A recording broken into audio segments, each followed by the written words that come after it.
अस्सलामुअलैकुम नाजरीन, आप देख रहे हैं HY न्यूज़। तेलंगाना में हुक्मरान जमात कांग्रेस को लोकसभा इंतखाबात के नताइज से कबल एक बड़ा धक्का उस वक्त लगा जब इस पार्टी के उम्मीदवार को कानून साज कौंसिल हल्के महबूब नगर लोकल बॉडीज में शिकस्त हुई और इस हल्के से BRS ने महबूब नगर MLC ज़ुम्नी इंतखाब में कामयाबी हासिल की। BRS पार्टी के उम्मीदवार नवीन कुमार रेड्डी ने 111 वोटों की अक्सरियत से इंतखाब जीत लिया। ये बात काबिल जिक्र है कि वो पहली तरजीह की वोटों से जीत गए। इसके नतीजे में चीफ मिनिस्टर रेवंत रेड्डी को अपने ही जिले में बड़ा झटका लगा। BRS कायदीन और कारकुनान बड़ी तादाद में जश्न मना रहे हैं। कुल 1437 वोट डाले गए, जिनमें से 21 वोट गैर कारकर्द करार दिए गए। बाकी 1416 वोटों में से BRS को 763 वोट मिले और कांग्रेस उम्मीदवार को 652 वोट मिले।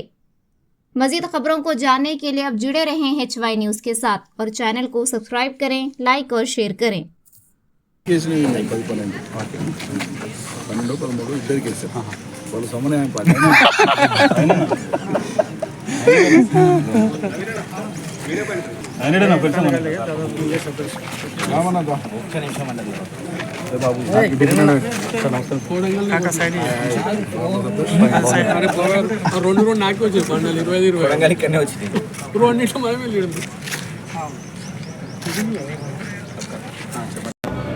మహబూబ్ నగర్ జిల్లాలో జరిగిన స్థానిక సంస్థల ఉప ఎన్నికల్లో ఇవాళ BRS పార్టీ అభ్యర్థి నవీన్ కుమార్ రెడ్డి గారు గెలిచినందుకు వారికి ముందుగా హృదయపూర్వకంగా శుభాకాంక్షలు తెలియజేస్తూ మరి ఈ గెలుపులో భాగస్వాములైన మా గౌరవనీయులైన ఎంపీటీసీలు, ZPTCలు, కౌన్సిలర్లు, పేరు పేరున ప్రతి ఒక్కరికి ఓటేసిన ప్రతి స్థానిక సంస్థల గౌరవ ప్రజాప్రతినిధులందరికీ వారికి ధన్యవాదాలు తెలియజేస్తూ మీ గెలుపు మా బాధ్యతను పెంచింది. ఈ గెలుపు మరిన్ని గెలుపులకు బాటలు వేయాలని కూడా మనస్ఫూర్తిగా కోరుకుంటూ ఆకాంక్షిస్తూ ముఖ్యమంత్రి గారి సొంత జిల్లాలోనే ఈ గెలుపును అందించిన మా గౌరవ ప్రజాప్రతినిధులందరికీ, మాజీ ఎమ్మెల్యేలకు ప్రతి ఒక్కరికి కూడా పేరు పేరున నమస్కారాలు.